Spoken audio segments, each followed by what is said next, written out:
ناظرین، بریک سے پہلے ہم بات کر رہے تھے ڈاکٹر محمد سلیم معرفانی سے ایئر انفیکشنز کے متعلق. آئیے بات چیت کا سلسلہ آگے بڑھائیں. ڈاکٹر صاحب، کان کی حفاظت کے حوالے سے آپ کوئی پیغام عوام کو دینا چاہیں گے؟ میں یہ کہنا چاہوں گا اللہ تعالیٰ نے انسان کو جو بھی چیزیں دی ہیں وہ انسان کو اللہ تعالیٰ نے بغیر مانگے دی ہیں اور انسان اس کا تدارک نہیں کر سکتا. تو یہ ایک بہت بڑی نعمت ہے، سماعت کی نعمت، اس کی ہمیں قدر کرنی چاہیے. اور اللہ تعالیٰ نے قرآن شریف میں فرمایا کہ ان السمع والبصر والفؤاد کل اولئک کان عنہ مسئولا، کہ ہم ہر چیز کا سوال کریں گے اس نے آپ نے کیسے استعمال کیا. تو ماشاء کان کا استعمال بھی ہمیں بالکل صحیح کرنا چاہیے، اور اس سے جو چیزیں استعمال جو کرنی چاہیے، جو صحیح ہیں جائز ہیں وہ کرنا چاہیے، اور ناجائز چیزوں سے ہمیں پرہیز کرنا چاہیے.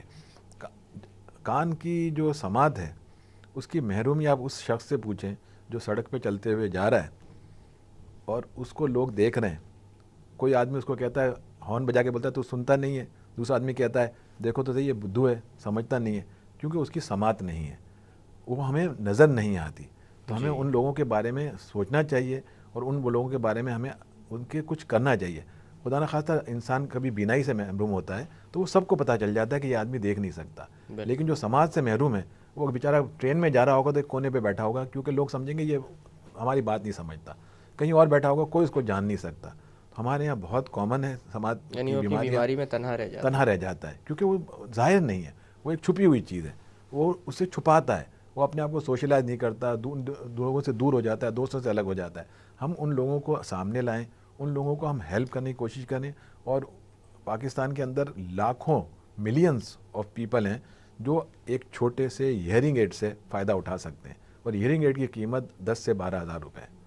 اگر ہم دیں تو ہمارے پاس ملینز آف پیپل کارآمد ہو سکتے ہیں، اپنی زندگی بہتر گزار سکتے ہیں، اپنی زندگی اچھی گزار سکتے ہیں.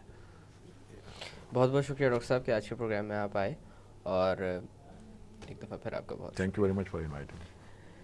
ناظرین، جاتے جاتے جو میں بات آپ سے کرنا چاہوں گا، ڈاکٹر صاحب نے بہت خوبصورت بات کی کہ ہمیں ہر چیز کا استعمال جائز طریقے سے کرنا چاہیے، لیکن انفارچونیٹلی ایسا ہوتا نہیں ہے جب پریکٹیکل لائف کی بات آتی ہے.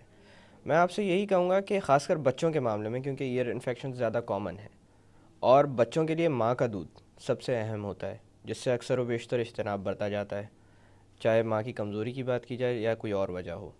ہاں، اگر میڈیکل کوئی ایسا مسئلہ ہو جس کی وجہ سے دودھ آ ہی نہ رہا ہو تو دیٹس اے ڈفرینٹ ایشو، لیکن اس کے علاوہ تمام طرح کے بچوں کو ماں کا دودھ ضرور دینا چاہیے، کیونکہ وہ ایک ایسی چیز ہے جو ان کے لیے بنائی گئی ہے، جو ان کی مدافعت کو بہتر کرے گی. اسی طرح سے آپ خود اندازہ کر لیں کہ بچہ جب ماں کا دودھ پیتا ہے تو جس پوزیشن میں وہ ہوتا ہے اس کے اندر ایئر انفیکشنز کے امکانات ویسے ہی کم ہو جاتے ہیں، اور باٹل فیڈنگ کے ساتھ ایئر انفیکشنز کا ریشو بہت زیادہ ہے. اگر ہم اس طرح کی چھوٹی چھوٹی چیزوں کا خیال رکھیں تو میرے خیال سے ہم ایک بہتر زندگی گزار سکتے ہیں. اسی طرح سے بہت سارے لوگ ایسے ہوتے ہیں جو ہیئرنگ ایڈ کے ساتھ بہتر طور پر سن سکتے ہیں، لیکن سوشل نارمز کی وجہ سے، یا کہ سوسائٹی میں ان کو کیا کہا جائے گا، یا ان کی بیماری سب کے سامنے آ جائے گی، وہ اس چیز سے اجتناب برتتے ہیں کہ وہ ہیئرنگ ایڈ کو یوز کریں. میرے خیال سے یہ ایک بہت غلط عادت ہے.